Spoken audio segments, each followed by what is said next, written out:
It's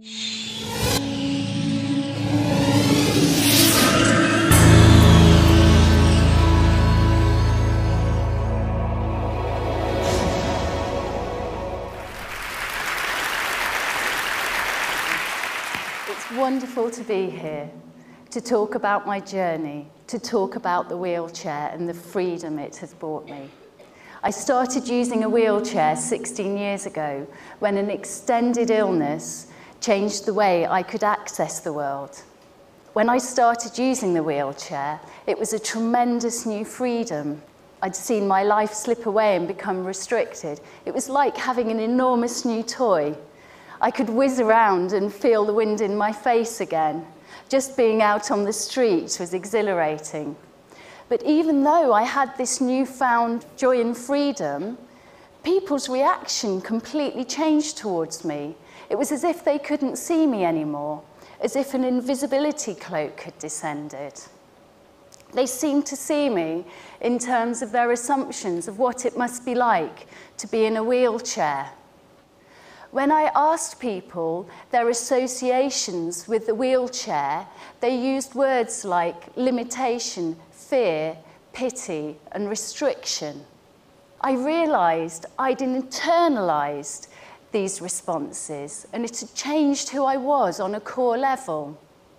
A part of me had become alienated from myself. I was seeing myself not from my perspective, but vividly and continuously from the perspective of other people's responses to me. As a result, I knew I needed to make my own stories about this experience, new narratives to reclaim my identity. I started making work that aimed to communicate something of the joy and freedom I felt when using a wheelchair, a power chair, to negotiate the world.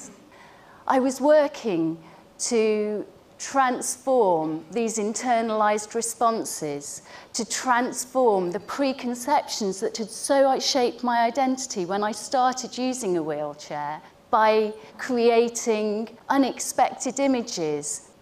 The wheelchair became an object to paint and play with. When I literally started leaving traces of my joy and freedom, it was exciting to see the interested and surprised responses from people. It seemed to open up new perspectives, and therein lay the paradigm shift. It showed that an arts practice can remake one's identity and transform preconceptions by revisioning the familiar. So, when I began to dive in 2005, I realised scuba gear extends your range of activity in just the same way as a wheelchair does, but the associations attached to scuba gear are ones of excitement and adventure, completely different to people's responses to the wheelchair. So I thought, I wonder what will happen if I put the two together. And the underwater wheelchair that has resulted has taken me on the most amazing journey over the last 7 years. So to give you an idea of what that's like, I'd like to share with you one of the outcomes from creating the spectacle and show you what an amazing journey it's taken me on.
It is the most amazing experience, beyond most other things I've experienced in life. I literally have the freedom to move in 360 degrees of space, and an ecstatic experience of joy and freedom. And the incredibly unexpected thing is that other people seem to see and feel that too. Their eyes literally light up and they see things like, I want one of those, or if you can do that, I can do anything. And I'm thinking it's because in that moment of them seeing an object they have no frame of reference for, or so transcends the frames of reference they have with the wheelchair, they have to think in a completely new way. And I think that moment of completely new thought perhaps creates a freedom that spreads to the rest of other people's lives. For me, this means that they're seeing the value of difference, the joy it brings, when instead of focusing on loss or limitation, we see and discover the power and joy of seeing the world from exciting new perspectives. For me, the wheelchair becomes a vehicle for transformation. In fact, I now call the underwater wheelchair portal because it's literally pushed me through into a new way of being, into new dimensions and into a new level of consciousness. And the other thing is that because nobody's seen or heard of an underwater wheelchair before, and creating the spectacle is about creating new ways of seeing, being and knowing, now you have this concept in your mind. You're all part of the artwork too.